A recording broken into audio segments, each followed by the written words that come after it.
जय हिंद दोस्तों, कैसे हो आप लोग। उम्मीद करता हूँ बढ़िया होंगे। दोस्तों आज की इस वीडियो में हम बात करने वाले हैं जू एयर ड्रॉप के बारे में। दोस्तों जू का जो नेटिव टोकन है ZOO वो कब लिस्ट होने वाला है, उसका TG कब होने वाला है, व्हाइट पेपर क्या होने वाला है, टोटल सप्लाई कितनी होने वाली है, साथ ही साथ यहाँ पर रेफरल वालों को कितना मिलने वाला है, रेफरल का यहाँ पर कितना रोल होने वाला है, वो सब यहाँ पर बात करने वाले हैं। तो बने रहिए एंड तक और बिल्कुल भी स्किप मत करना, क्योंकि बहुत इंपॉर्टेंट बातें करने वाले हैं। बिल्कुल भी टाइम वेस्ट नहीं करूँगा इस वीडियो में आपका। और दोस्तों अपने टेलीग्राम चैनल का लिंक डिस्क्रिप्शन में जरूर ज्वाइन कर लेना दोस्तों। वहाँ पर मैं आपको सारे अपडेट्स देता रहता हूँ। जू में जितने भी जानवर वगैरह आते हैं नए नए, उसकी सारी अपडेट्स मिल जाएंगे आपको वहाँ पर।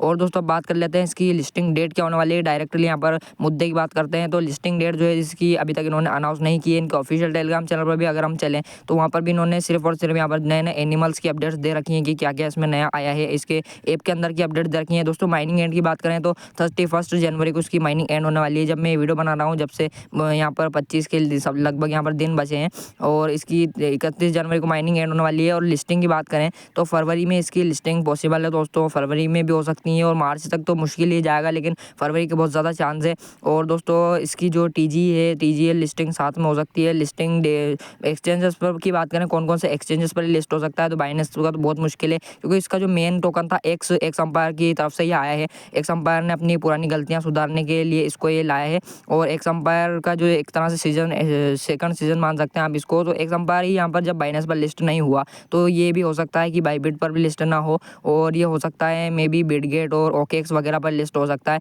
बाकी इसने अपने ऐप में जो कुछ भी हिंट नहीं दिया है कौन कौन से ऐप पर ये लिस्ट हो सकता है एक्सचेंजेस पर। बाकी दोस्तों बात करें इसकी टोटल सप्लाई वगैरह की, तो टोटल सप्लाई जो है इसकी बहुत कम रहने वाली है। और क्योंकि इसमें जो है भेदभाव बिल्कुल भी नहीं है, यूट्यूबर्स को यहाँ पर बहुत कम मिल रहा है। जो एक्टिव है उनको ही ज़्यादा प्रॉफिट यहाँ पर देखने को मिल रहा है। अगर आप भी इसमें माइनिंग कर रहे होंगे तो अब तक समझ चुके होंगे कि इसमें जो ज़्यादा एक्टिव है वही ज़्यादा पॉइंट्स यहाँ पर अर्न कर पा रहा है। फर्स्ट वाले की रैंकिंग अगर हम देखें तो 400 और 53 मिलियन ऐसे कुछ उसके पास कॉइन्स हैं।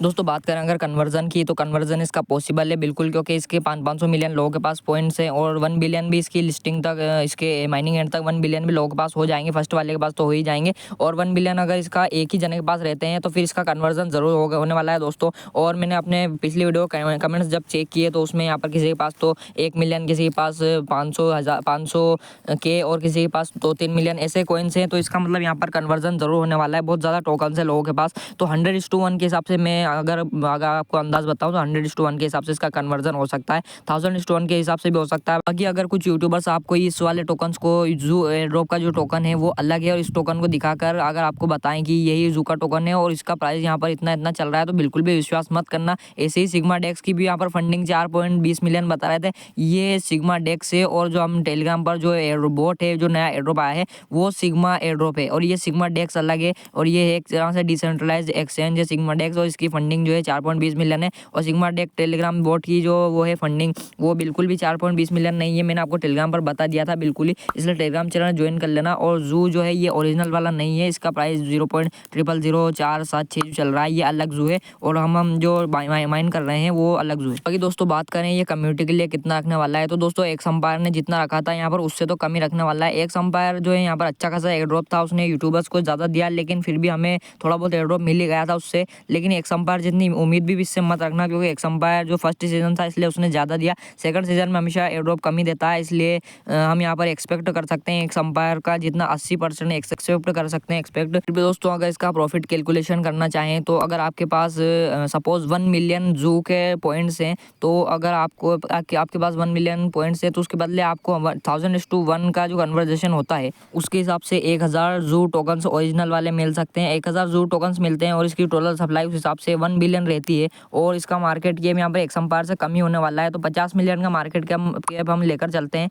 1 बिलियन की सप्लाई के हिसाब से अगर इसका प्राइस 0.05 रहता है, तब इसकी मार्केट कैप 50 मिलियन रहेगी। और 0.05 प्राइस के हिसाब से 1000 टोकन्स की वैल्यू होती है $50। $50 आपके पास अगर 1 बिलियन टोकन्स है तो $50 के समथिंग आपको मिल सकते हैं। हो सकता है आपको $10 भी मिल जाए 1 मिलियन टोकन्स के। और जिस हिसाब से अगर ये आगे और अपडेट ऐसे लाता है जिसमें आपको ज़्यादा से ज़्यादा जू टोकन्स अर्न कर सकते हैं, और सबके पास अगर यहाँ पर बहुत ज़्यादा जू टोकन्स हो जाएंगे तो इसकी सप्लाई भी बढ़ सकती है। और अगर सप्लाई नहीं बढ़ेगी तो कन्वर्जेशन ज़्यादा होगा, हो सकता है 10,000 टोकन्स का भी एक हमें जो ओरिजिनल जू टोकन मिले। उस हिसाब से अगर हम कैलकुलेट करें तो आपको बहुत अच्छा प्रॉफिट भी मिल सकता है। और आगे देखते हैं क्या होता है। बाकी टेलीग्राम चैनल का लिंक डिस्क्रिप्शन में ज़रूर ज्वाइन कर लेना। Thanks for watching.